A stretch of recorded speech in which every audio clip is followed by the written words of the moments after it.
మంచిది తెచ్చుకో. ఇంకా నెయ్యి ఆ బెండకాయ పులుసులోకి ఏదో ఒకటి నంచుకోవడానిక. ఏహే ఇందాకే చెప్పింది నువ్వు పడుకోకపోతే తెచ్చుకుంది కన్నానా అన్నాను. నువ్వు అన్నావు కదా పడుకున్నాక లెగ్సాక అడుగుతావని. వద్దు వద్దు అవసరం లేదు, అస్సలు అవసరం లేదు. డబ్బులు ఆలోచించుకో, ఈ నమ్మేస్తా.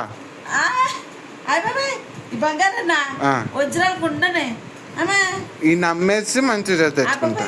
ఈ వజ్రాలతో ఎవరు తీసుకుంటారు బాబాయ్? 70 రూపాయలు 70 రూపాయలకి అమ్మేస్తా. బోల్డ్ డబ్బులతో ఇచ్చుకుంటారు మా బంగారాన్ని. కాదు 70 రూపాయలు తీసుకుంటాడు వెంకటేశ్వరు. 70 రూపాయలకి ఇచ్చేస్తా మంచూరియా. నేనే కొనుక్కుంటాను. నువ్వు డబ్బులు ఇవ్వట్లే కదా మంచూరియా. నేనే మళ్ళా కొనుక్కుంటాను. మనం నమ్మేద్దాం. నమ్మేసి నా మీద రూపాయి పెట్టిన ఎవరు కొనరు. ఎందుకు కొనరమ్మా? ముక్కు నాదే తీసేసుకున్నా. ఎవరన్నా ఏ ప్రాణన్నా ఎవరన్నా ఆత్మ ఉన్న వాళ్ళు ఎవరన్నా కొంటారు. ముక్కిస్తావా? ఫస్ట్ మనసు ఉండాలి. ఏమా ముక్కిస్తారా? పిసికేసుకుంటాను. ముక్కిస్తారా? గమ్మిస్తారా? ముక్కిస్తారా?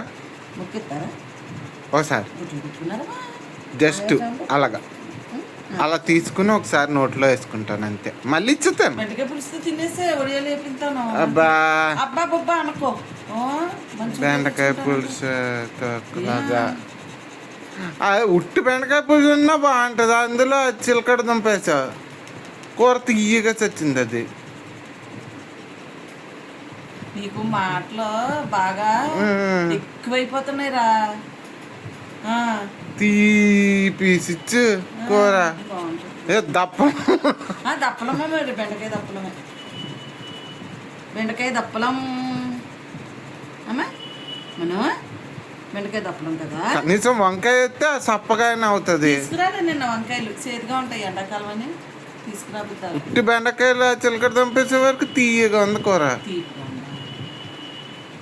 తిన్నావు కదా తినిపించావు మళ్ళీ ఎలాగోలా వెళ్ళింది కదా లోపలికి. ఏంటి నువ్వు అన్న దగ్గర కూర్చో. తీసేసుకున్నా ముక్కు తీసేసుకున్నా. దగ్గర కూర్చోకు. మొత్తం గోడకు వాలిపోయినట్టు వాలిపోతున్నావు. మొత్తం ఒళ్ళు వదిలేస్తున్నాడు. రాత్రి పడుకునేటప్పుడు నొక్కేస్తున్నావు. మన ఏసీ ఎలా ఎప్పుడు పడినప్పుడు ఏంటి రానే ఏసీ అస్సలు నా బుద్ధి నాలుగబ్బా నాలుగు తీసుకున్నా అన్నకే వద్దా?